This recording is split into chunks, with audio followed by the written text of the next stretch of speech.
Em um restaurante luxuoso, um homem rico decide transformar um simples pedido em um espetáculo de humilhação, acreditando estar acima de todos ao seu redor.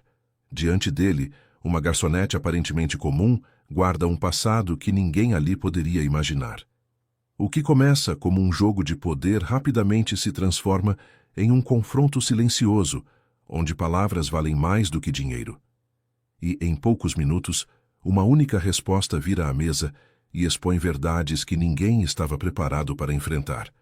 Antes de descobrir como essa história termina, não se esqueça de se inscrever no canal e ativar o sininho para não perder relatos surpreendentes como esse.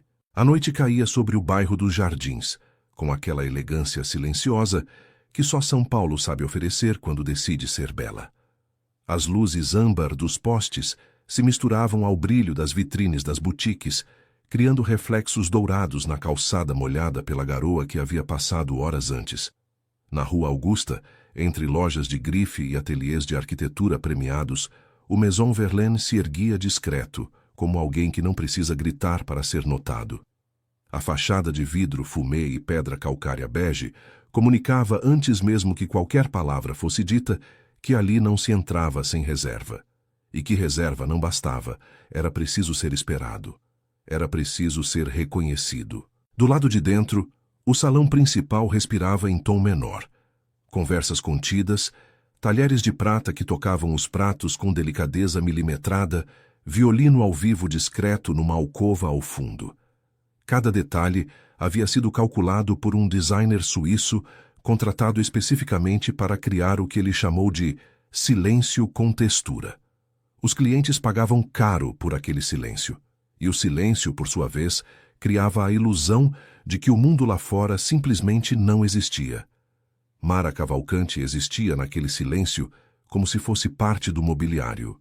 34 anos, cabelos escuros presos num coque discreto, uniforme preto de corte simples, sapatos que já haviam percorrido quilômetros demais sem nenhuma palavra de agradecimento. Ela se movia entre as mesas com aquela eficiência invisível que os bons garçons cultivam ao longo dos anos. Presente o suficiente para antecipar um pedido, ausente o suficiente para não incomodar uma conversa. Os clientes raramente olhavam nos seus olhos, apontavam para o cardápio, indicavam a taça vazia. Acenavam sem tirar o olhar do interlocutor, e ela cumpria tudo com uma calma que alguém menos atento poderia confundir com indiferença. Não era indiferença, era disciplina. Havia muito que Mara havia aprendido a separar o que ela sentia do que ela mostrava. Era uma habilidade desenvolvida primeiro na academia, onde jovens pesquisadoras precisavam provar o dobro para serem levadas à metade da consideração, e aperfeiçoada depois nos corredores do hospital, quando o médico disse que o quadro do pai era grave e os formulários do plano de saúde voltaram com a palavra que ela havia aprendido a odiar: negado. Aquela palavra havia mudado tudo. Mara tinha 29 anos quando recebeu a bolsa de pesquisa em linguística cognitiva na Universidade de São Paulo. Havia defendido sua dissertação de mestrado com distinção, e seu orientador, o professor Meirelles, já havia começado a articular uma vaga de doutorado direto em parceria com uma universidade portuguesa. O tema dela, a influência das estruturas fonológicas do latim medieval nas construções sintáticas do português brasileiro, falado em comunidades isoladas do Vale do Ribeira, havia gerado interesse incomum em congressos internacionais. Ela estava, como diziam os colegas com aquela mistura de admiração e inveja, em trajetória. Então, o pai adoeceu. Seu Geraldo Cavalcanti era viúvo há 7 anos. Havia criado Mara sozinho depois que a mãe dela partiu, não por abandono, mas por uma doença que veio rápido e não avisou. Ele era operador de máquinas numa gráfica no Brás, homem de poucas palavras, mas de lealdade inabalável. Quando o neurologista disse que o quadro exigia internação imediata, seguida de tratamento contínuo e altamente especializado, seu Geraldo apenas olhou para a filha e disse: "Não me preocupa não, minha filha. Vai te resolver." Como se fosse ele que precisasse consolá-la, Mara resolveu, do único jeito que encontrou. Abandonou a bolsa, abandonou o doutorado. Vendeu o apartamento alugado que tinha em Pinheiros, usou as economias, pediu empréstimo, negociou com clínicas. E quando tudo aquilo ainda não era suficiente para manter o tratamento de longo prazo, pediu o emprego no Maison Verlaine. Falava francês fluentemente, havia estudado o idioma por 6 anos, incluindo um semestre de intercâmbio em Montpellier durante a graduação. O gerente, Monsieur Alain, ficou impressionado com a pronúncia dela durante a entrevista, mas não o suficiente para pagar além da tabela. Ela aceitou assim mesmo. Isso havia sido 5 anos atrás. 5 anos de bandejas, de sorrisos calibrados, de noites que terminavam depois da meia-noite, de domingos que às vezes não existiam. 5 anos carregando um currículo acadêmico que ninguém naquele salão jamais imaginou que existia, porque ninguém pensava em perguntar. Para os clientes do Maison Verlaine, ela era a garçonete. Ponto. Uma função, não uma pessoa. Naquela quinta-feira de outubro, Mara havia chegado ao restaurante às 17 horas para o turno da noite. Antes de entrar, parou na farmácia da esquina para comprar o medicamento do pai, que havia ficado em falta no posto de saúde pelo 3º mês consecutivo. O frasco pequeno custava o equivalente a 1/10 do seu salário. Ela comprou sem hesitar, reorganizou mentalmente o orçamento da semana e entrou no restaurante com aquele sorriso firme que havia se tornado, com o tempo, uma segunda pele. O salão começou a encher por volta das 20 horas. Mara atendia 3 mesas no setor central, as mais disputadas por ficarem próximas à janela que dava para o jardim interno iluminado. Eram mesas para 2, geralmente ocupadas por casais ou por executivos em jantares de negócios discretos. Ela conhecia os ritmos daquele espaço de cor. Sabia quando uma conversa estava azedando pelo modo como o casal parava de se olhar. Sabia quando um negócio estava fechado pelo tom em que o vinho era pedido. Mais celebratório, mais generoso. Às 21h40, a porta do Maison Verlaine se abriu e entrou Raphael Drummond. Mara não soube o nome dele naquele momento. Soube apenas que ele era o tipo de homem que entrava num lugar como se o lugar houvesse sido construído para recebê-lo. 40 e poucos anos, terno escuro de corte italiano, gravata afrouxada com o desleixo calculado de quem quer parecer descontraído, mas não consegue disfarçar a rigidez nos ombros. Ao seu lado, uma mulher de cabelos castanhos na altura dos ombros, vestido verde musgo, que olhava para o chão com aquela expressão que Mara havia aprendido a reconhecer nos anos de trabalho. Alguém que estava ali, mas preferia não estar. O maître os conduziu à mesa 3, a preferida do salão. Raphael Drummond sentou-se sem esperar que a cadeira fosse puxada para a acompanhante. Ela mesma puxou a própria cadeira, devagar, sem reclamar. Mara se aproximou com os cardápios. Boa noite. Seja bem-vindos ao Maison Verlaine. Meu nome é Mara e serei responsável pela mesa esta noite. Posso trazer uma água com gás para começar? O homem a olhou da mesma forma que se olha um letreiro na rua, sem realmente ver. Água mineral sem gás francesa. E voltou os olhos para o celular. Mara trouxe a água. Deixou os cardápios. Voltou depois de alguns minutos para anotar o pedido. O homem ainda estava no celular. A mulher ao lado dele, Cecília, como Mara viria a descobrir mais tarde, folheava o cardápio com aquela atenção excessiva de quem está tentando parecer ocupada para não ter que falar. Não era um jantar feliz. Isso ficava claro em cada detalhe.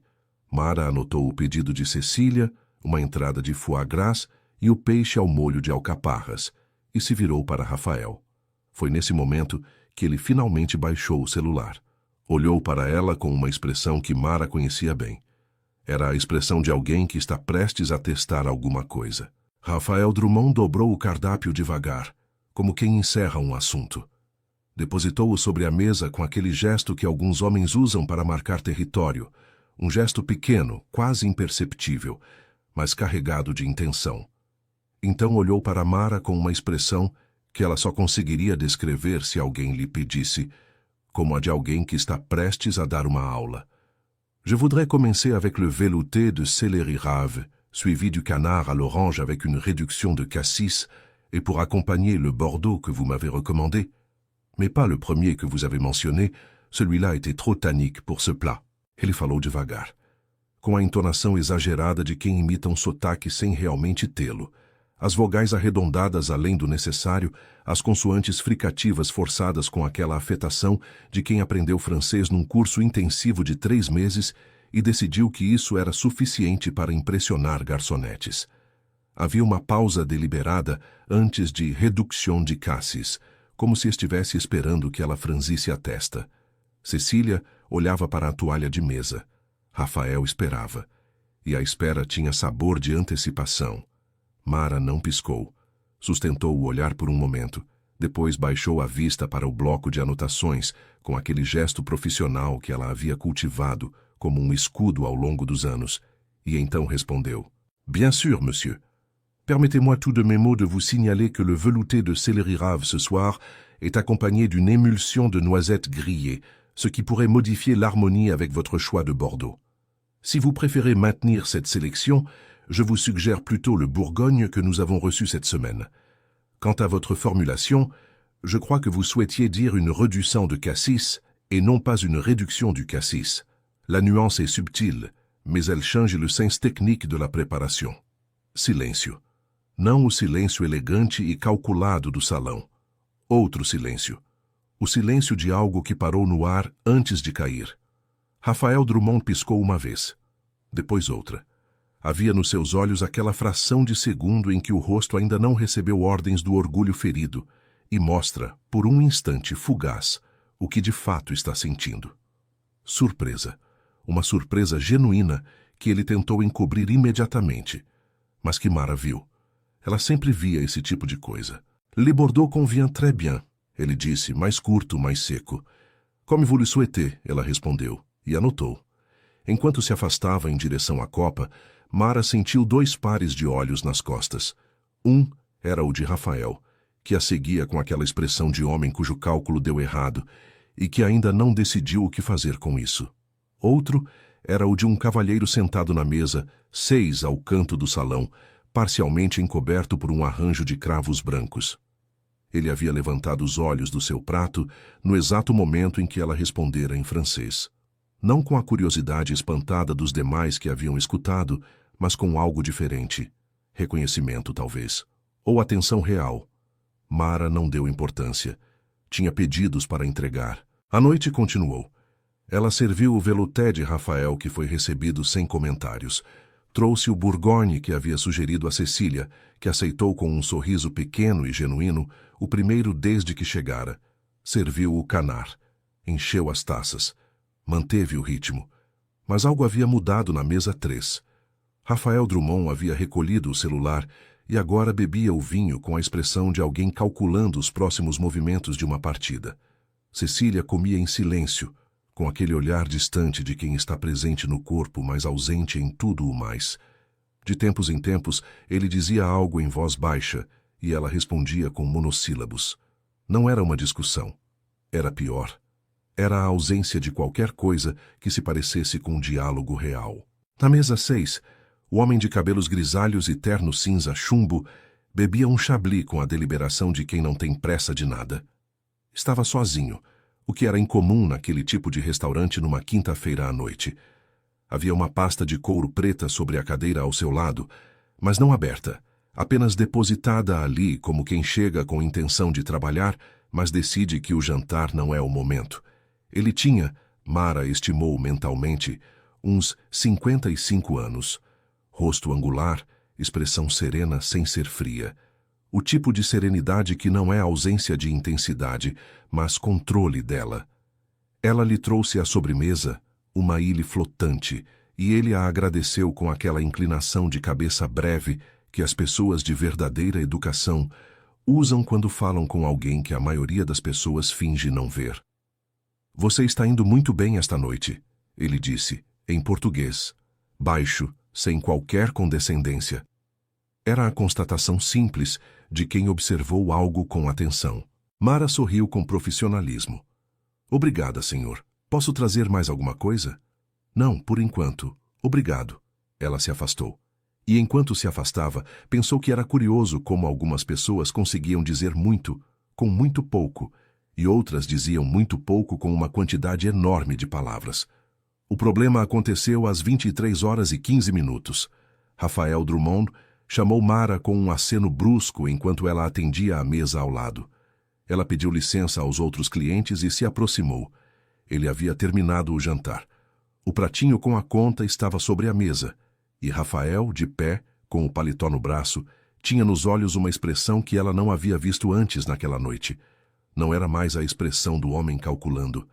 Era a expressão de alguém que havia tomado uma decisão. Meu cartão não está na carteira. Mara olhou para ele com calma. O senhor gostaria de tentar verificar novamente? Às vezes, eu sei onde estão meus cartões. A voz era fria, cortante. Ele estava aqui quando cheguei e agora não está. Pausa. E você foi a única pessoa que ficou circulando por essa mesa a noite toda. O salão não parou, mas ficou mais quieto.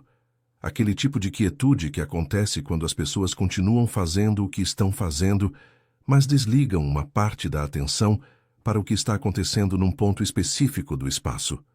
Mara sentiu os olhares como se fossem temperatura. Cecília, que estava se levantando para pegar a bolsa, parou no meio do movimento. Olhou para Rafael, olhou para Mara e não disse nada. Senhor, Mara disse, com a voz exatamente no mesmo tom de sempre, sem tremer, sem elevar. Lamento muito o ocorrido. Vou chamar o gerente imediatamente para que possamos resolver da melhor forma possível. O que precisa ser resolvido, Rafael disse, mais alto agora, é saber onde está o meu cartão. E o jeito como ele disse isso, com aquela ênfase pausada nas últimas palavras, deixou absolutamente claro para todos que estavam escutando qual era a acusação não dita. Mara Cavalcante sentiu o peso daquilo pousando sobre ela como algo físico. 5 anos de Maison Verlaine. 5 anos sem uma única ocorrência. 5 anos de silêncio e eficiência e sapatos desgastados e contas de medicamento e o rosto do pai dela quando ela chegava em casa tarde e ele fingia que havia dormido para que ela não se sentisse culpada por chegar tarde. Tudo aquilo passou pela cabeça dela em menos de 3 segundos e ela não moveu um músculo do rosto. Monsieur Alain Ferreira chegou ao salão com aquela urgência discreta que os gerentes de restaurantes de alto padrão desenvolvem ao longo dos anos. Rápido o suficiente para mostrar que o assunto é sério, mas lento o suficiente para não alarmar os demais clientes. Ele era um homem pequeno, de bigode fino e postura impecável, que havia passado 16 anos aprendendo que um restaurante como o Maison Verlaine sobrevivia não apenas pela comida, mas pela administração cuidadosa das impressões. E a impressão que ele estava tentando administrar agora era delicada. Senhor Drummond, que situação lamentável. Vamos resolver isso imediatamente, ele disse, com aquela entonação apaziguadora que era quase um idioma em si mesmo. Posso perguntar em que momento o senhor percebeu? Agora, quando fui pegar o cartão para pagar. Rafael mantinha o tom de quem já havia decidido onde estava o problema e não estava interessado em revisitar a questão. Verifiquei a carteira inteira, não está. E o senhor tem certeza de que o trouxe? A pergunta foi feita com suavidade, mas Rafael a recebeu como um insulto. Claro que tenho certeza. Não saio de casa sem meus cartões. Monsieur Alain acenou com a cabeça. Depois olhou para Mara, que estava a 2 passos de distância, ereta, com as mãos unidas na frente do uniforme, com aquela expressão que ela havia aperfeiçoado ao longo dos anos, neutra sem ser vazia, atenta sem ser ansiosa. Ele a conhecia há 5 anos. Conhecia o histórico dela, a pontualidade, a discrição, a forma como ela havia aprendido, sem que ninguém precisasse ensinar, que o Maison Verlaine funcionava segundo uma gramática própria. Mas ele também sabia que Rafael Drummond era cliente havia 3 anos, que era o tipo de cliente que reservava sempre às quintas-feiras, que trazia parceiros de negócios com frequência, que gastava bem e reclamava pouco até essa noite. Mara, ele disse, com uma neutralidade que ela reconheceu não como confiança, mas como cautela. O senhor está apontando uma situação grave. Você teria algo a esclarecer? Nada a esclarecer, ela respondeu com simplicidade. Nunca me aproximei da pertença do senhor. É claro que ela diria isso. Rafael disse, não para Alain, mas para o salão em geral, com aquela projeção de voz de quem está acostumado a ser escutado, mesmo quando fala para as paredes. O que eu sei é que o cartão estava na minha carteira quando cheguei, e agora sumiu, e essa moça foi a única a circular pela mesa. Cecília, ainda parada ao lado da cadeira, fez um gesto com a mão, muito pequeno, quase imperceptível. Não era um gesto de concordância. Era o gesto de quem está prestes a dizer alguma coisa e para no meio do movimento, antes de decidir que não vai. Mara viu. Guardou. O salão havia esfriado alguns graus, sem que ninguém acendesse o ar-condicionado. As conversas nas outras mesas continuavam, mas com aquele véu de atenção dividida que as pessoas usam quando fingem não estar escutando e estão escutando cada sílaba. Uma mulher na mesa 2 havia encostado a colher na beira do prato. Um casal na mesa 5 se olhava com aquela cumplicidade discreta de quem está vivendo algo que vai contar depois. E então, da mesa 6, veio uma voz. Com licença. Não era alta. Não precisava ser. Tinha aquela qualidade de voz que atravessa o ruído ambiente, não pelo volume, mas pela densidade, como um instrumento de orquestra que você ouve mesmo quando todos os outros estão tocando. O homem de cabelos grisalhos havia colocado o guardanapo sobre a mesa com cuidado. Levantou-se devagar. Caminhou na direção do pequeno grupo com uma cadência que não era urgente nem hesitante. Era a cadência de alguém que está exatamente onde decidiu estar. Eu estava sentado nesta posição durante toda a noite, ele disse, dirigindo-se a Monsieur Alain, mas com o tom de quem está falando para todos que estão escutando. E posso assegurar que a jovem garçonete em nenhum momento se aproximou das pertences do senhor fora do que seria esperado no serviço. Ela trouxe pratos, recolheu pratos e serviu vinho. Isso é tudo. Rafael o encarou com aquela expressão que os homens de poder usam quando outro homem entra no território deles sem ser chamado. E quem é o senhor exatamente? Sou um cliente, ele respondeu, com simplicidade que beirava a ironia. Assim como o senhor. Aprecio a disposição, mas isso não é da sua conta. Talvez não fosse, o homem disse, sem se mover, sem elevar o tom. Mas a situação chegou a um ponto em que uma profissional competente está sendo constrangida publicamente por uma acusação que não resiste a uma observação simples. Antes de qualquer conclusão, sugiro que o senhor verifique o paletó. Silêncio. Rafael olhou para o homem. Olhou para o paletó que havia colocado sobre o braço quando se levantara. E havia algo naquele momento, uma fissura muito fina na armadura, que Mara reconheceu como o instante em que uma pessoa começa a perceber que cometeu um erro, mas ainda não sabe como sair sem se machucar. Meu cartão não está no paletó. Eu já verifiquei a carteira. O paletó, não a carteira, o homem disse, com paciência que não era passividade. O bolso interno do lado esquerdo. Cecília respirou fundo. Foi um som quase inaudível, mas Mara estava perto o suficiente para escutar. Rafael ficou imóvel por 2 segundos. Depois, com um movimento que tentava parecer rotineiro e não era, colocou a mão no bolso interno do paletó. Seus dedos encontraram algo. Uma pausa. Ele tirou a mão devagar. O cartão estava ali. Era um daqueles momentos em que o tempo parece mudar de velocidade. Não acelera. Não para. Apenas fica diferente, mais denso, como se cada segundo precisasse ser processado separadamente antes de o próximo poder começar. Monsieur Alain fechou os olhos por uma fração de segundo. Abriu-os novamente com a expressão profissional intacta, mas havia nos seus ombros um relaxamento mínimo que revelava o quanto ele havia ficado tenso. Mara não disse nada.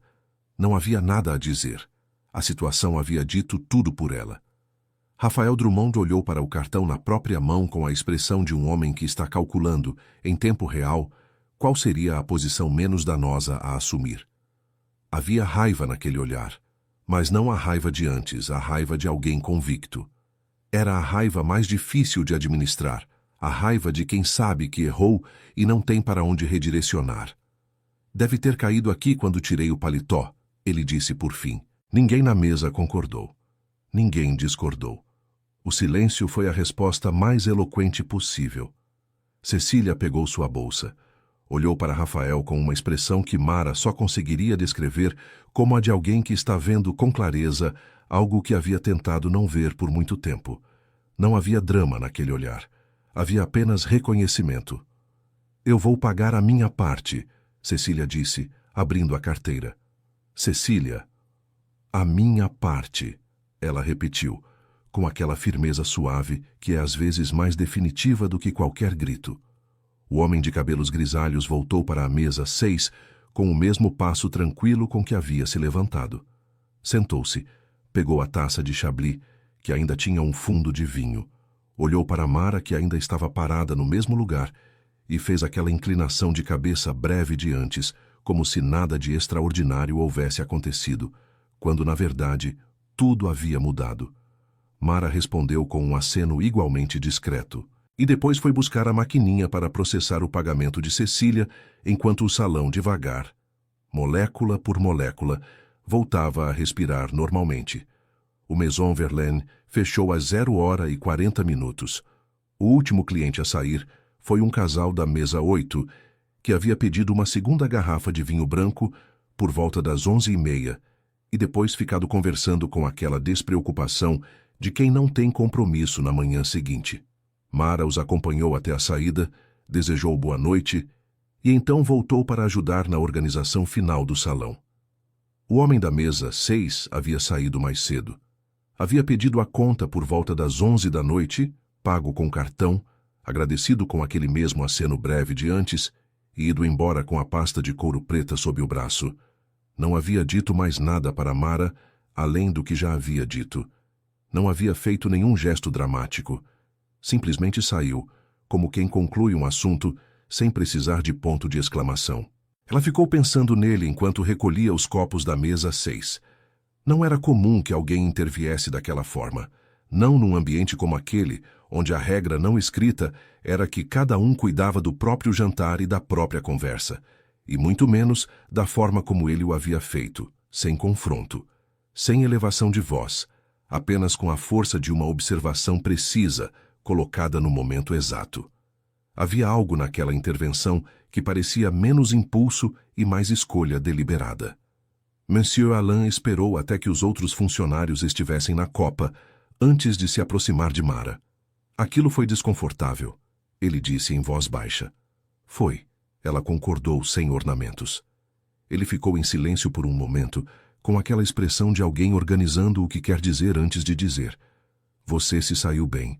Melhor do que eu me saí. Uma pausa. O Drummond vai ligar amanhã, talvez com uma desculpa, talvez com outra coisa. De qualquer forma, registro que você foi totalmente correta esta noite. Mara o olhou. Obrigada, Alain. Ele acenou e foi embora. Era o tipo de homem que conseguia ao mesmo tempo ser justo e desconfortável com a própria justiça, como se o reconhecimento custasse algo que ele não estava certo de poder gastar. Ela pegou o ônibus na Avenida Paulista às 1h20. O ônibus estava quase vazio. Apenas uma mulher com uma sacola de supermercado e 2 rapazes que dormiam com a cabeça encostada no vidro. Mara sentou perto da janela, colocou o fone num dos ouvidos sem ligar nada e ficou olhando para a cidade que passava do lado de fora. São Paulo, à 1h tinha aquela beleza crua que ela havia aprendido a apreciar ao longo dos anos. Não a beleza de cartão postal, não a beleza que as pessoas de fora imaginavam quando pensavam na cidade. Era uma beleza de resistência, de luzes acesas em andares altos de prédios onde alguém ainda estava acordado trabalhando, de barracas de pastel fechando às pressas, de guardas de segurança que cumprimentavam as câmeras sem ninguém do outro lado. Era a beleza de uma cidade que não parava nunca, e que havia aprendido a confundir movimento com progresso. Ela havia amado essa cidade desde sempre. Havia estudado sua linguagem, suas contradições sintáticas, o jeito como o paulistano encolhia as vogais abertas e alongava as sílabas tônicas de um jeito que não existia em nenhum outro lugar do país. Havia escrito um ensaio sobre isso ainda na graduação, um ensaio que o professor Meirelles havia chamado de brilhante e perturbador, na melhor acepção do termo. O professor Meirelles. Ela não pensava nele há meses. Desceu na parada do Ipiranga e caminhou os 6 quarteirões até o sobrado onde morava com o pai. Era uma casa de esquina, construída nos anos 70, que havia pertencido à avó materna e que seu Geraldo havia cuidado com aquela dedicação silenciosa que ele colocava em tudo. A calçada estava varrida. A trepadeira que crescia na lateral havia sido podada na semana passada, algo que ele conseguira fazer com a ajuda da vizinha, a dona Ivone, enquanto Mara trabalhava. Ela abriu o portão devagar. Entrou na sala em silêncio. A luz do corredor estava acesa.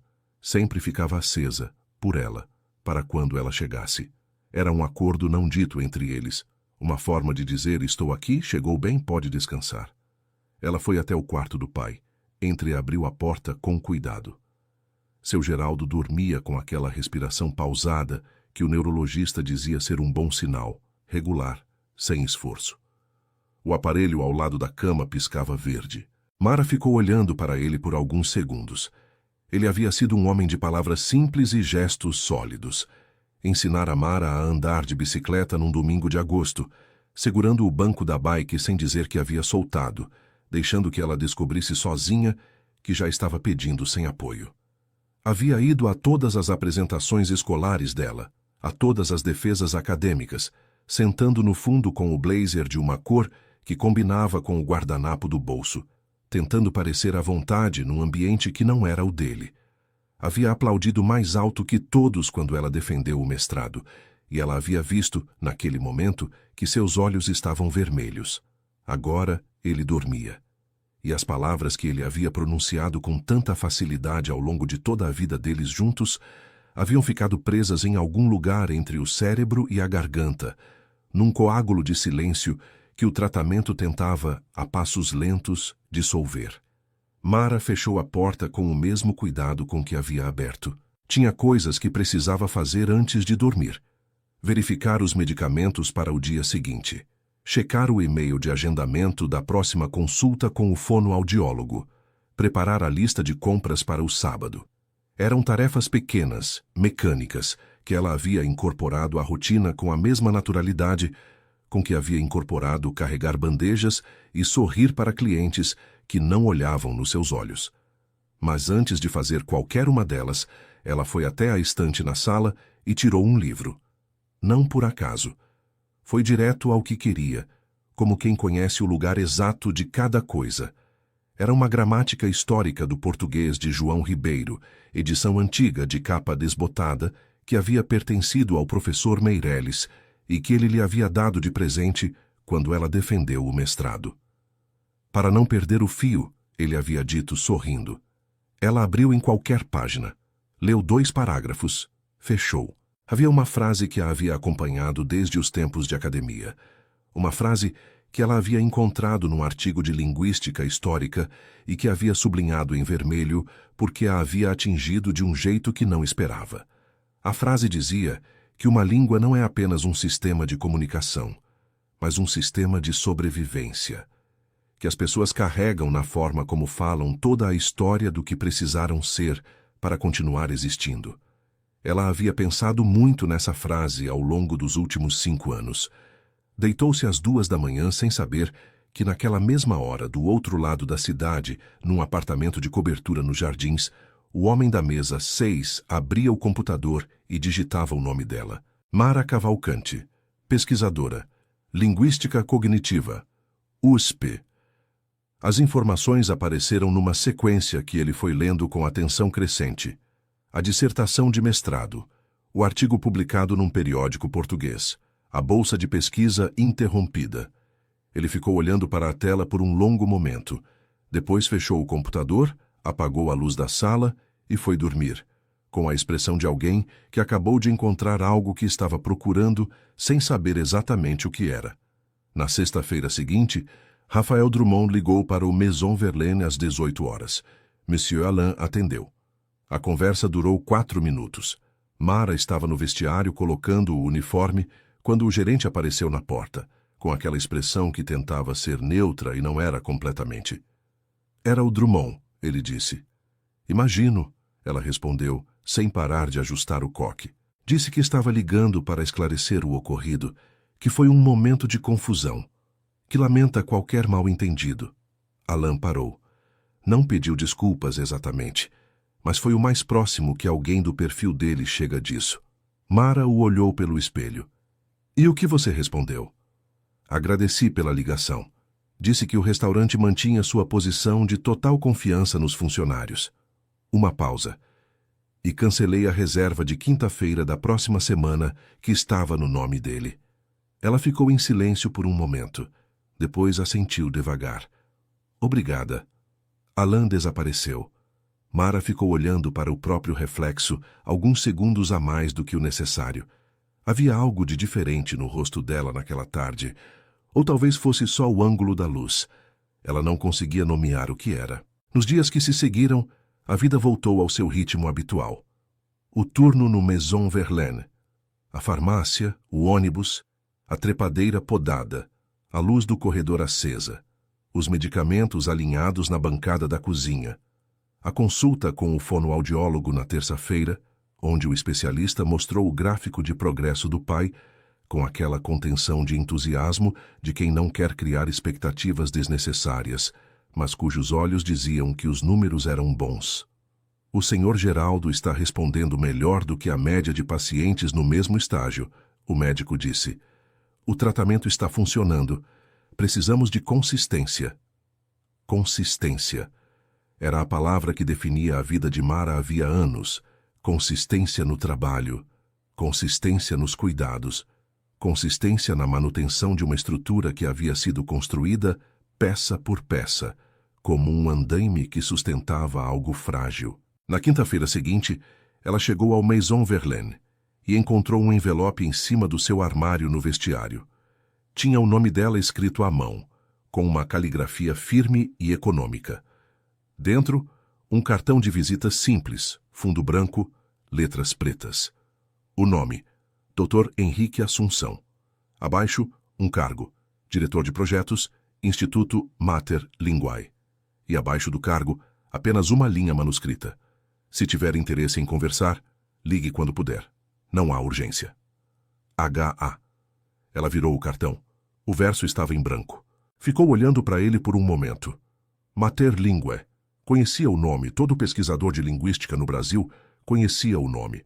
Era uma fundação privada criada havia 12 anos, financiada por um consórcio de empresas e por doações de ex-alunos de universidades paulistas, que havia se tornado, ao longo da última década, a principal patrocinadora de pesquisas em linguística aplicada no país.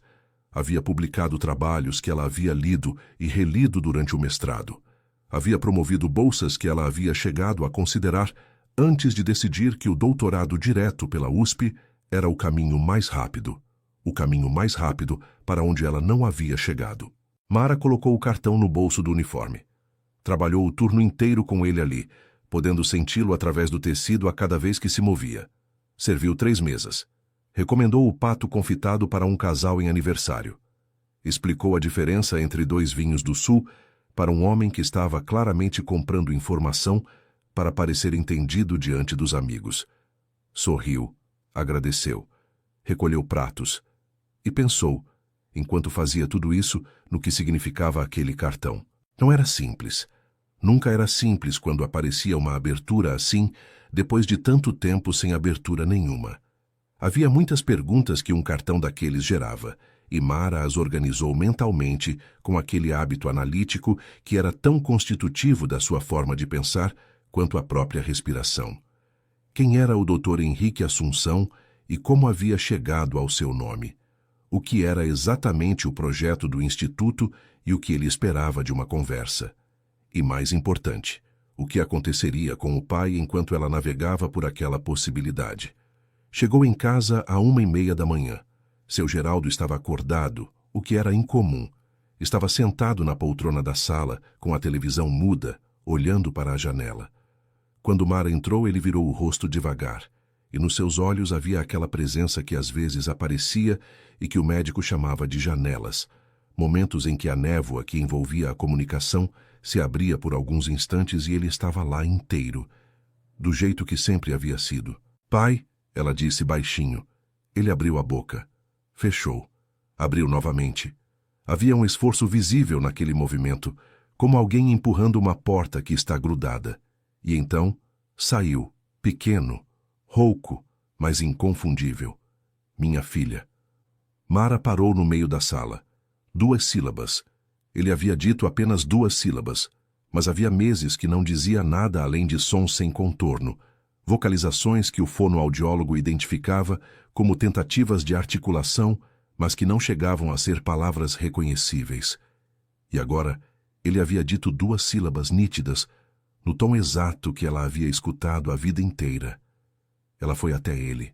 Sentou-se na beira da poltrona ao lado. Pegou a mão dele, que era grande e calejada do trabalho de décadas. Ficou assim por um tempo que não soube medir. Quando foi dormir, tirou o cartão do bolso do uniforme e o colocou em cima da escrivaninha onde ficavam as contas e os recibos e os formulários médicos. Ficou olhando para ele mais uma vez, com aquela luz amarela da abajur que deixava tudo um pouco dourado. Dr. Henrique Assunção, Instituto Mater Linguae, sem urgência. Ela desligou a luz, deitou-se. Ficou olhando para o teto no escuro por alguns minutos. E então, com aquela decisão que às vezes chega não como raio, mas como maré, silenciosa e inevitável, decidiu que ligaria. Não sabia ainda o que aquela ligação significaria. Não sabia o que ele queria, o que tinha a oferecer, o que esperava encontrar numa garçonete de restaurante francês que havia respondido a um pedido de jantar no idioma errado para a pessoa certa.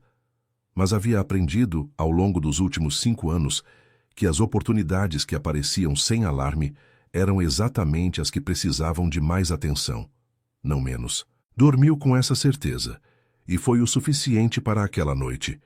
Na manhã seguinte, antes de qualquer outra coisa, fez o café, preparou o desjejum do pai, ajudou-o com os exercícios de fisioterapia que o médico havia prescrito para ser feito em casa, exercícios simples, mas que exigiam paciência e regularidade.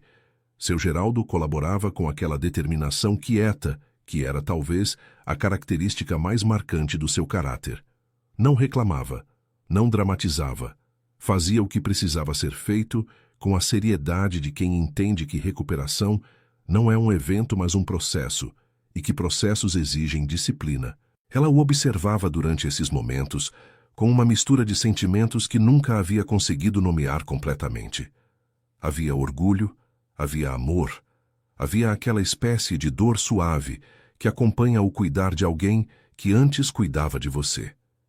E havia também, cada vez mais raramente, mas ainda presente, uma pontada de algo que ela havia aprendido a não chamar de arrependimento, porque esse nome era injusto, mas que era parecido com ele.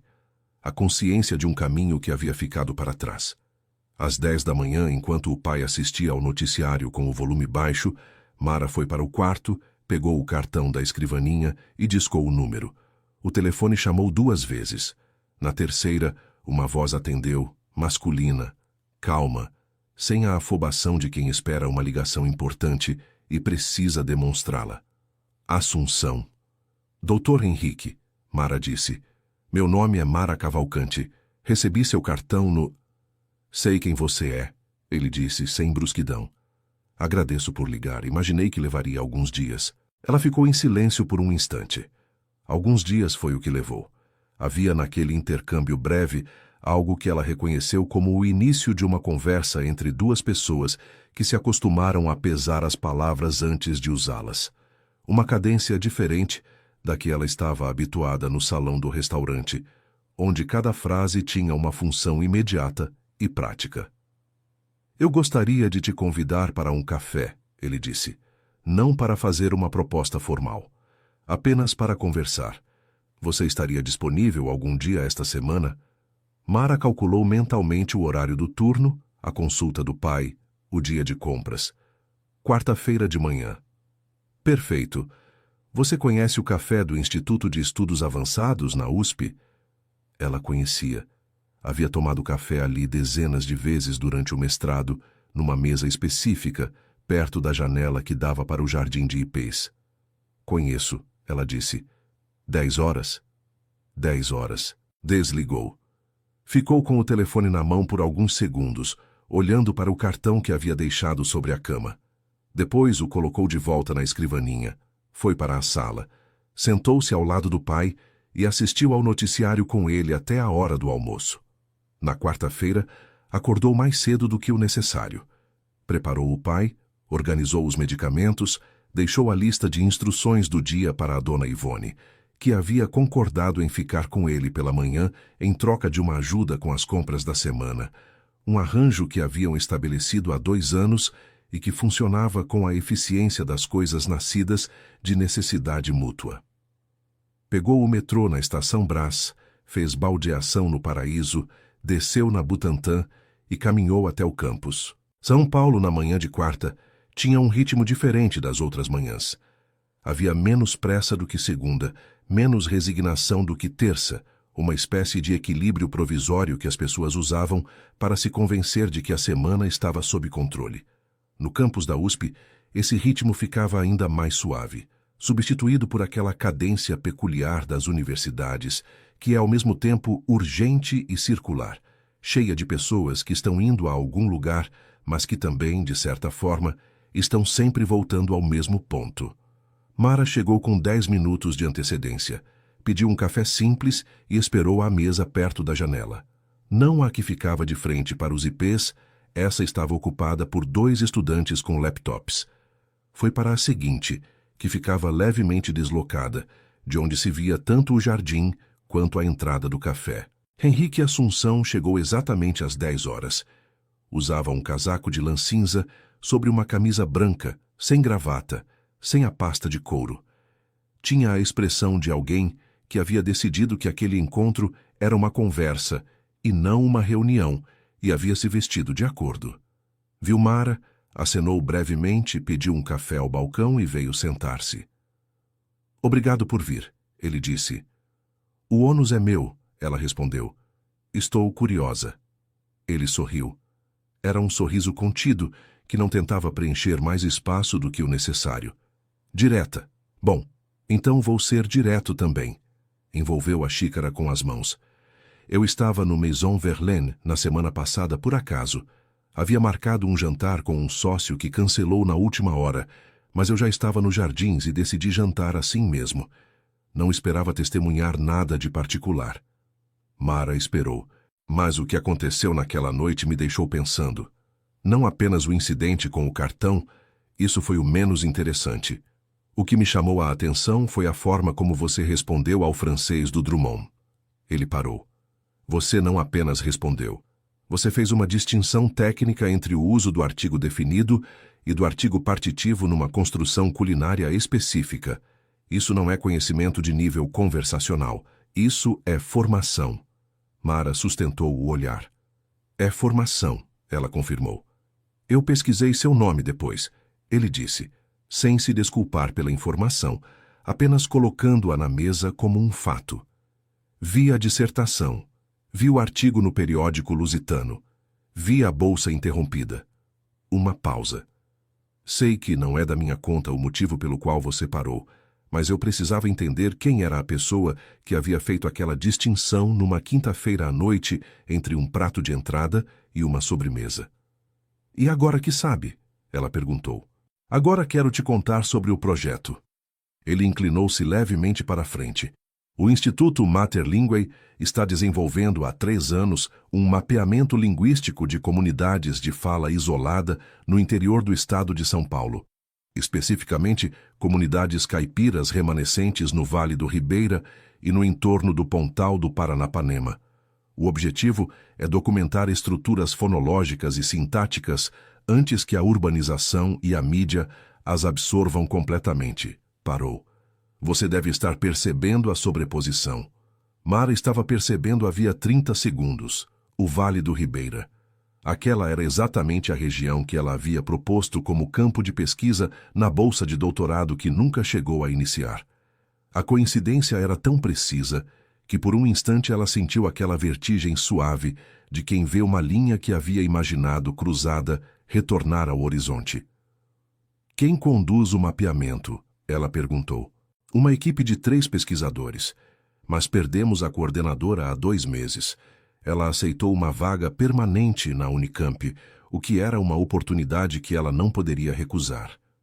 Ele olhou para ela com aquela atenção direta que ela havia notado na primeira noite. Estamos procurando alguém que conheça a teoria, que tenha capacidade de trabalho de campo e que entenda que esse tipo de pesquisa exige tanto rigor quanto paciência. São qualidades que não aparecem juntas com frequência. E você acha que eu tenho essas qualidades com base numa interação de restaurante? Não.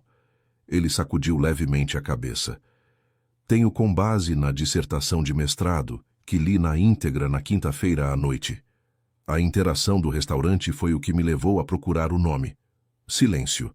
O café esfriava nas xícaras entre eles. Mara olhou para o jardim por um momento. Os ipês estavam em plena floração, aquele amarelo vibrante que São Paulo oferecia algumas semanas por ano, como se precisasse se justificar. Havia algo quase teatral naquela coincidência de cenário, e ela, que havia estudado o modo como a linguagem constrói significado a partir de contexto, não deixou de notar. Você mencionou que não seria uma proposta formal hoje, ela disse, voltando os olhos para ele. Correto. Hoje é uma conversa. A proposta formal, se você tiver interesse em ouvi-la, viria depois. Ele ergueu a xícara. Mas posso adiantar que envolve um contrato de pesquisadora sênior, com dedicação integral, remuneração compatível com o nível de responsabilidade. E um pacote de benefícios que inclui assistência médica abrangente para o titular e seus dependentes diretos. Mara ficou absolutamente imóvel. Havia aprendido ao longo dos anos a não deixar que as coisas aparecessem no rosto antes que ela houvesse decidido o que sentir sobre elas.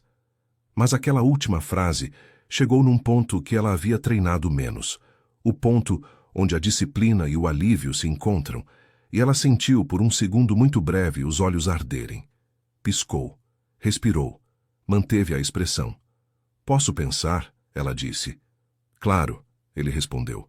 E havia nessa resposta, simples como era, o peso de alguém que entende que algumas decisões precisam de silêncio para assentar. Ela levou 7 dias para responder. Não porque estivesse em dúvida sobre o que queria, mas porque havia aprendido a desconfiar das coisas que chegavam com aparência de solução. A vida havia lhe ensinado, de formas suficientemente contundentes, que o terreno que parece mais firme pode ceder exatamente onde você deposita mais peso. Então ela verificou. Pesquisou o Instituto Mater Linguae com o mesmo rigor com que havia revisado bibliografias durante o mestrado. Leu os relatórios publicados. Verificou os vínculos com universidades parceiras. Localizou 2 ex-pesquisadores do Instituto e os contatou por e-mail, apresentando-se como interessada na instituição e perguntando sobre a experiência de trabalho. As respostas vieram em 2 dias, ambas positivas. Uma delas, de uma pesquisadora que havia trabalhado no mapeamento da fala quilombola no Vale do Ribeira, dizia: é uma das poucas instituições no país onde o que você produz importa mais do que de onde você veio. Mara releu essa frase 3 vezes. No 7º dia, ligou para Henrique Assunção e disse que queria ouvir a proposta formal. Ele marcou uma reunião para a semana seguinte, na sede do Instituto, num sobrado reformado na Avenida Brasil, em Pinheiros, a 10 minutos a pé do apartamento que ela havia vendido 5 anos atrás, para pagar o tratamento do pai. A reunião durou 2 horas. Havia outras 2 pessoas presentes além de Henrique, a coordenadora administrativa do Instituto, uma mulher chamada Beatriz, que falava rápido e tomava notas enquanto falava, e o pesquisador mais sênior da equipe de campo, um homem chamado Fábio, que havia passado 3 anos documentando dialetos rurais no Nordeste antes de se juntar ao projeto. Eles apresentaram o escopo do trabalho, a metodologia, o cronograma de campo previsto para o 2º semestre e o contrato. Quando Mara viu o valor da remuneração, manteve a mesma expressão de sempre, mas por dentro fez o cálculo rápido que havia se tornado um reflexo ao longo dos anos. Os medicamentos do pai, a fisioterapia, a fonoaudiologia, as contas da casa. O número que estava no contrato cobria tudo isso com margem, e o plano de saúde era da categoria que incluía internação, exames de alta complexidade e acompanhamento de especialistas sem limite de coparticipação. Era exatamente o que o pai precisava e que ela havia perseguido, de forma indireta e insuficiente por 5 anos. Ela assinou o contrato no dia seguinte, depois de levá-lo para ser lido por um advogado que atendia numa clínica de direito gratuita perto de casa. O advogado disse que o contrato era sólido. Ela agradeceu, voltou para casa e sentou-se à mesa da cozinha com o documento assinado na frente. Seu Geraldo estava na poltrona da sala, no seu lugar habitual. Mara foi até ele, sentou-se na mesma posição de sempre, na beira do braço da poltrona ao lado. Ele a olhou. "Pai", ela disse, "eu vou voltar a pesquisar." Ele ficou em silêncio por um momento. Então, devagar, com aquele esforço que ela havia aprendido a reconhecer como a forma mais sincera de comunicação que ele tinha disponível no momento, ele abriu a mão que estava apoiada no colo e ofereceu a palma para cima. Ela colocou a mão sobre a dele. Ficaram assim por um tempo. A televisão estava muda. A trepadeira balançava levemente atrás da janela da sala. Em algum ponto do quarteirão, alguém passava com um carrinho de pipoca, o apito característico cortando o ar quente da tarde de outubro. Foi nesse momento, nessa quietude específica, que o telefone de Mara vibrou com uma mensagem. Era de um número que ela não reconheceu de imediato, mas o nome estava salvo na agenda do remetente, Rafael Drummond. Ela olhou para a tela com aquela atenção que reservava para coisas inesperadas. A mensagem dizia: "Soube que você vai trabalhar com o Assunção. Sou sócio do grupo que financia o Mater Linguae. Precisamos conversar." Mara ficou olhando para a mensagem por um longo momento. Depois ergueu os olhos, olhou para o rosto do pai que havia fechado os olhos sem largar a mão dela e respirou fundo. Havia algo quase cômico na precisão daquela coincidência, e ela, que havia dedicado anos ao estudo de como a linguagem criava padrões de sentido, onde parecia haver apenas ruído, não podia deixar de reconhecer o padrão. Respondeu com uma única linha: "Pode marcar com a coordenadora administrativa do Instituto. Beatriz vai agendar." Desligou a tela, guardou o telefone. 3 dias depois, numa sala de reuniões de vidro no Instituto, ela e Henrique Assunção estavam sentados do mesmo lado da mesa quando Rafael Drummond entrou. Ele havia chegado acompanhado de um assessor jovem que carregava uma pasta e que ficou junto à parede. Rafael estava diferente do que na noite do restaurante, não menos controlado, mas diferente no tipo de controle. Havia nos seus ombros naquela tarde algo que se parecia mais com contenção do que com arrogância. Ele viu Mara e parou por uma fração de segundo. Depois continuou até a cadeira do outro lado da mesa e sentou-se.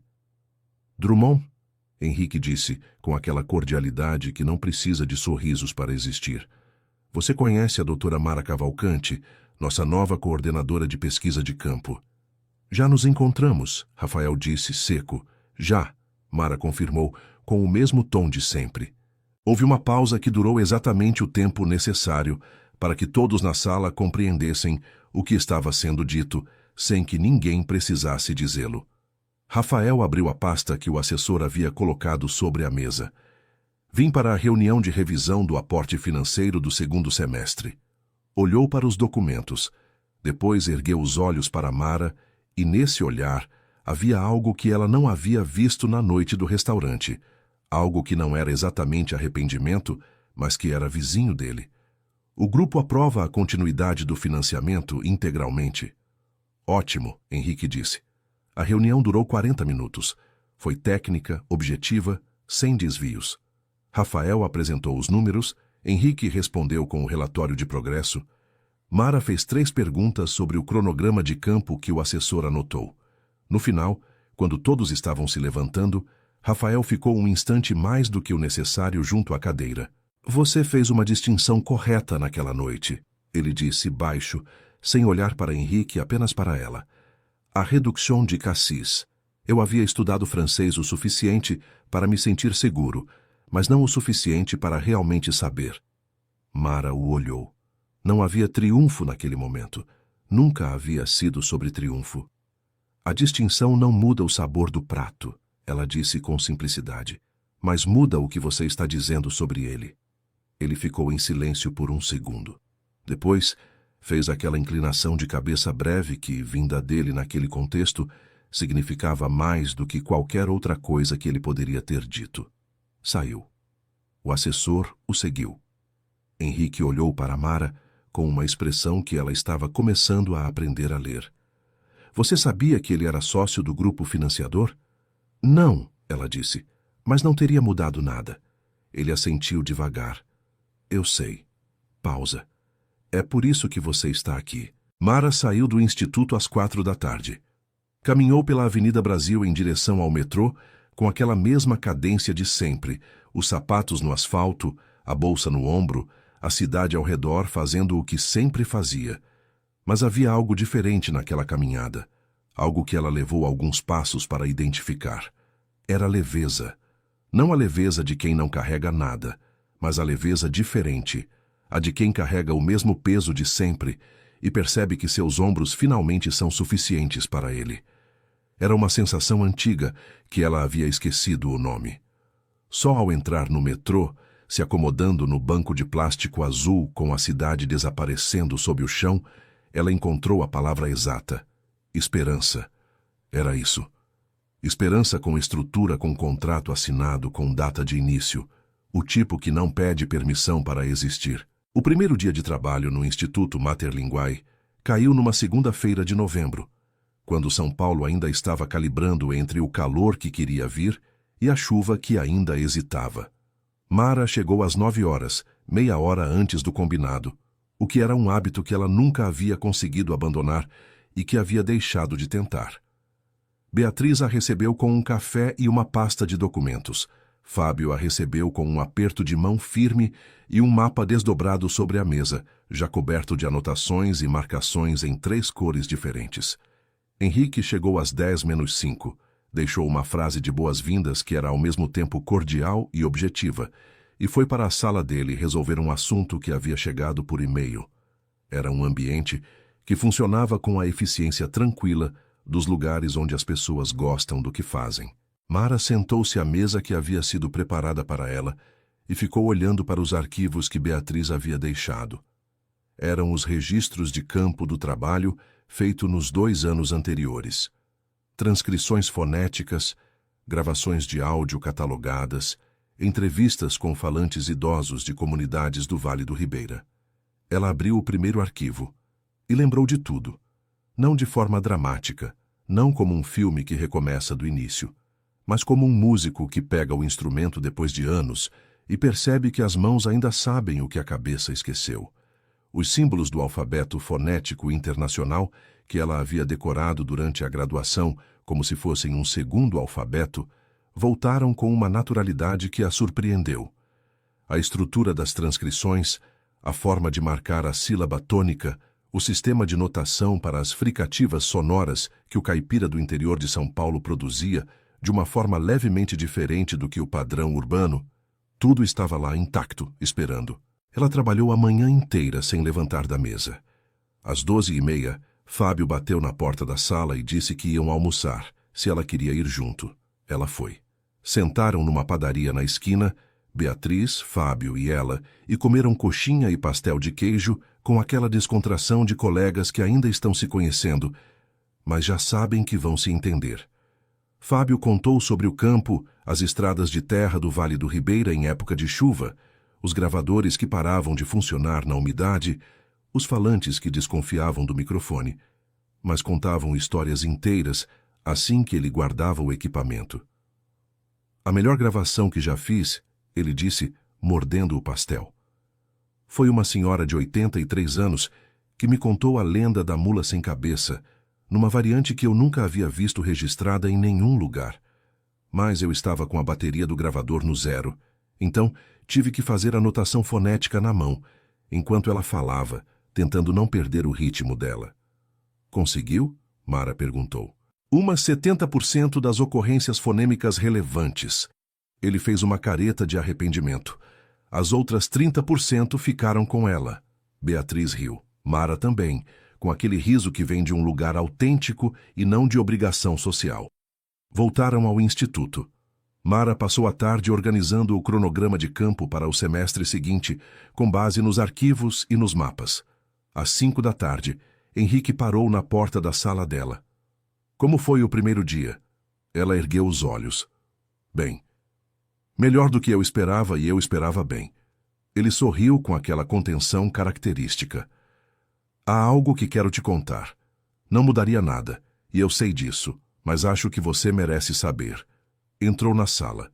Ficou de pé sem se sentar, como quem quer que a conversa seja breve. Seu nome havia chegado até mim antes da noite do Maison Verlaine. Mara ficou imóvel.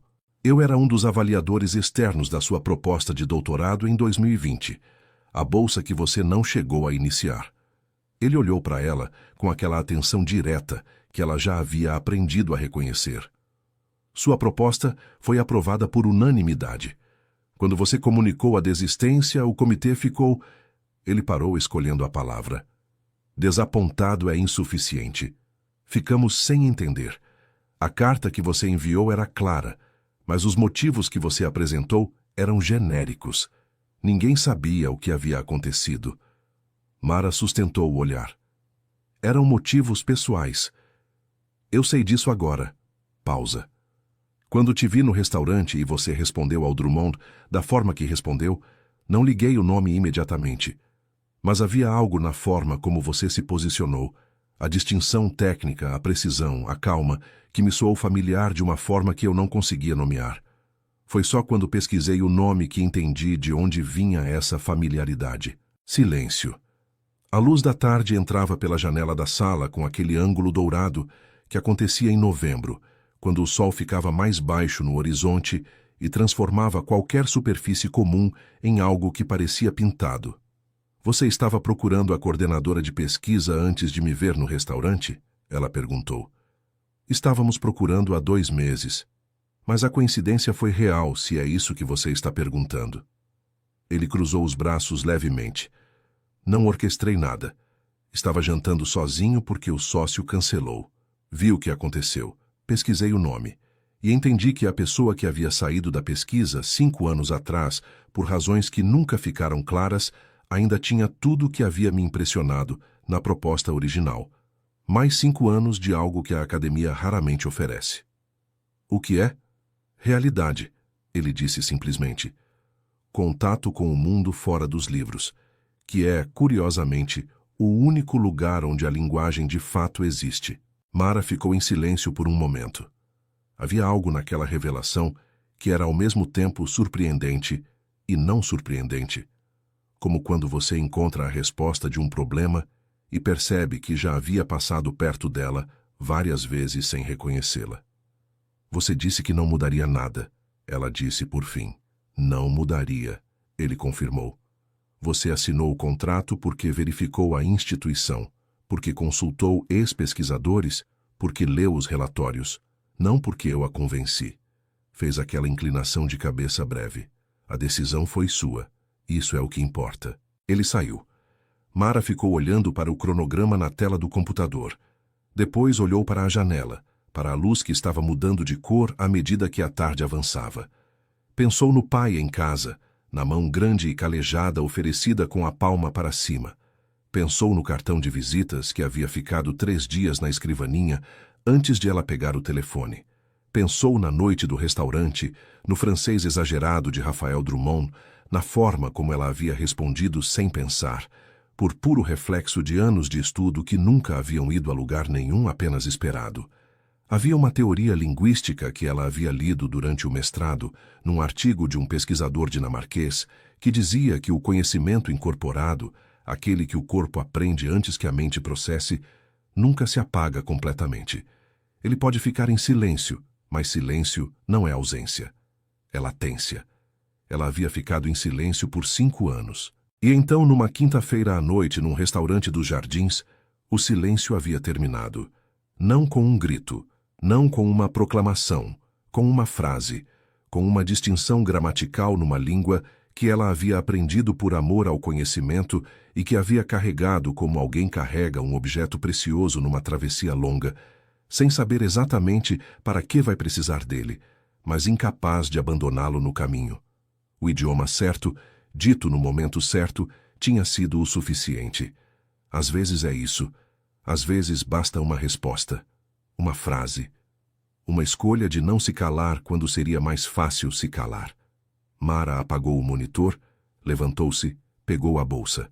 Pelo corredor do instituto, as luzes do final da tarde pintavam o chão de laranja. Ela saiu para a rua com o mesmo passo de sempre, firme, sem pressa, em direção ao metrô e ao ônibus e ao sobrado do Ipiranga, onde a luz do corredor estaria acesa esperando por ela. 6 meses depois, o Vale do Ribeira estava em plena estação das chuvas quando a equipe de Mara chegou à comunidade de Ivaporunduva.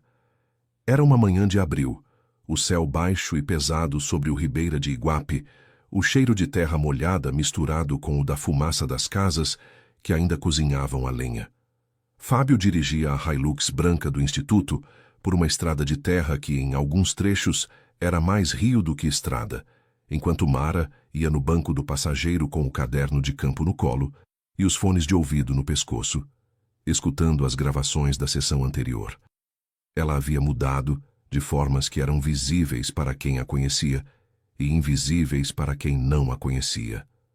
Não havia mudado de maneira dramática, não havia se tornado outra pessoa, mas havia nela agora uma presença diferente, o tipo que acontece quando alguém para de gastar energia sendo o que não é e começa a usar essa mesma energia sendo o que é.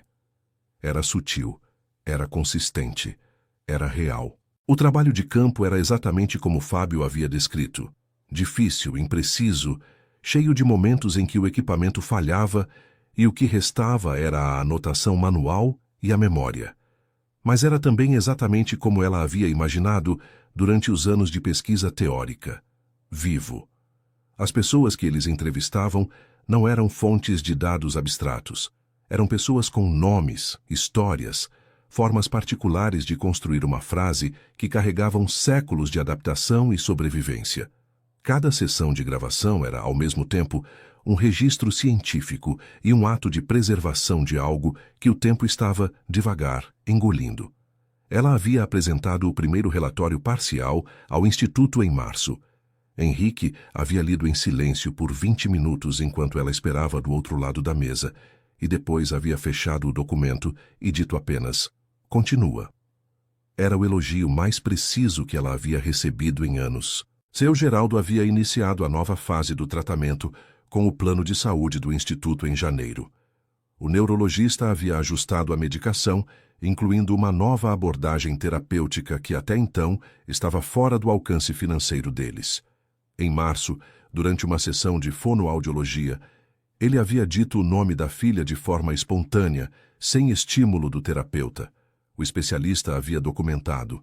Mara havia ficado sabendo por mensagem de texto enquanto estava a caminho do instituto no metrô, e havia ficado com o telefone na mão, olhando para a palavra na tela, por 3 paradas inteiras sem sair do lugar.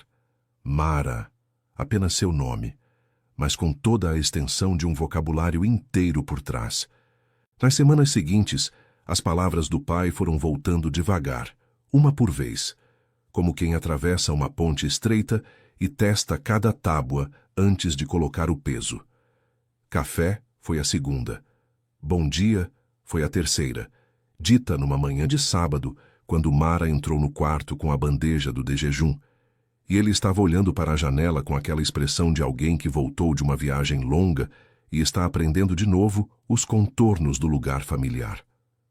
Ela posou a bandeja na mesinha ao lado da cama, sentou-se na beirada do colchão e ficou ali até que ele terminasse de comer, sem pressa, sem perguntas desnecessárias. Havia entre eles, naquele período, uma comunicação que não dependia de palavras, construída ao longo de décadas e reforçada pelos meses de silêncio forçado. Uma linguagem própria feita de gestos pequenos e olhares e a disposição de estar presente sem exigir nada em troca. Cecília, a mulher que havia estado com Rafael Drummond na noite do restaurante, havia enviado uma mensagem para o Instituto 2 meses depois do ocorrido. Não para Mara diretamente, mas para a área de recursos humanos, perguntando se havia oportunidade de trabalho voluntário em projetos educacionais ligados ao Instituto. Beatriz havia repassado a mensagem para Mara, que havia respondido com as informações sobre o programa de colaboração externa. Elas haviam se encontrado uma vez numa tarde de fevereiro para tomar café e conversar sobre o projeto. Cecília havia deixado de trabalhar com Rafael havia 3 meses. Estava cursando uma pós-graduação em gestão cultural. Havia nos seus olhos, naquela tarde, aquela expressão de alguém que encontrou o chão depois de um tempo sem encontrá-lo. Não haviam falado sobre a noite do restaurante. Não havia precisado. Rafael Drummond havia continuado no grupo de financiadores do Instituto. As reuniões trimestrais eram conduzidas com objetividade por ambos os lados. Havia entre eles agora uma espécie de distância funcional, não fria, mas calibrada, o tipo de relação que se estabelece quando duas pessoas decidem, sem negociar explicitamente, que o trabalho é maior do que o desconforto. Ele havia, numa das reuniões, feito uma pergunta técnica sobre a metodologia de transcrição que revelava que havia de fato lido o relatório parcial. Era o tipo de coisa pequena que significava mais do que parecia. Na tarde de abril, no Vale do Ribeira, enquanto Fábio preparava o equipamento numa casa de pau a pique, onde uma senhora de 81 anos havia concordado em conversar com eles, Mara ficou parada no quintal por alguns minutos. O Ribeira corria do outro lado da mata fechada, e o som da água chegava amortecido pelas árvores. Havia cantos de pássaros que ela não sabia nomear, e a fumaça da cozinha subia em fio reto porque não havia vento. Ela pensou em tudo que havia levado àquele quintal. Os anos de estudo, os anos de serviço, os anos de equilíbrio impossível, o pai que havia ensinado a pedalar sem avisar que havia soltado o banco, o professor Meirelles que havia dito para não perder o fio, o francês que ela nunca havia largado, mesmo sem precisar dele para nada que não fosse tomar pedidos em restaurante. A distinção entre o artigo definido e o artigo partitivo numa construção culinária, pronunciada numa quinta-feira à noite diante de um homem que a havia subestimado porque subestimar garçonetes era mais fácil do que aprender a ouvi-las. Havia uma frase que voltava com frequência nos últimos meses, não como pensamento formado, mas como sensação, uma espécie de certeza que não precisava de argumento para se sustentar. Era a frase do artigo que ela havia sublinhado em vermelho durante o mestrado, aquela sobre a língua como sistema de sobrevivência. Ela havia entendido a frase de forma intelectual quando a havia lido pela primeira vez. Havia levado 5 anos, um restaurante francês nos Jardins, um cartão de visitas deixado num vestiário e um pai que recuperava as palavras uma a uma para entendê-la de forma completa. A língua não é apenas um sistema de comunicação, é um sistema de sobrevivência. As pessoas carregam na forma como falam toda a história do que precisaram ser para continuar existindo. E ela havia continuado existindo. E havia continuado falando. E o idioma certo, dito no momento certo para a pessoa errada, havia mudado tudo. O fio. Ela não havia perdido o fio. A senhora de 81 anos apareceu na porta da cozinha e chamou. Moça, vai entrar ou não vai? Mara sorriu. Vou sim, senhora. E entrou. Queridos ouvintes, se a história de Mara Cavalcante tocou algo dentro de você, se em algum momento você se viu naquela garçonete que carregava um mundo que ninguém via, nesse pai que oferecia a palma da mão, sem precisar de palavras, então você sabe que histórias como essa precisam continuar sendo contadas. Aqui no canal Noites de Lendas Esquecidas, toda semana trazemos narrativas que exploram o que há de mais verdadeiro na experiência humana. A resiliência silenciosa, os talentos que o mundo ignora, as viradas que chegam não como trovão, mas como maré. Se essa história chegou até você, inscreva-se no canal agora mesmo e ative o sininho de notificações, porque a próxima história já está a caminho, e ela também foi feita para você. Deixe seu comentário abaixo. Você acreditaria em Mara desde o início, ou precisaria que ela provasse primeiro? E se alguém ao seu redor carrega um universo escondido que o mundo ainda não viu, compartilhe esse vídeo com essa pessoa. Às vezes, a história certa chega no momento certo, e isso não é coincidência. Até a próxima noite.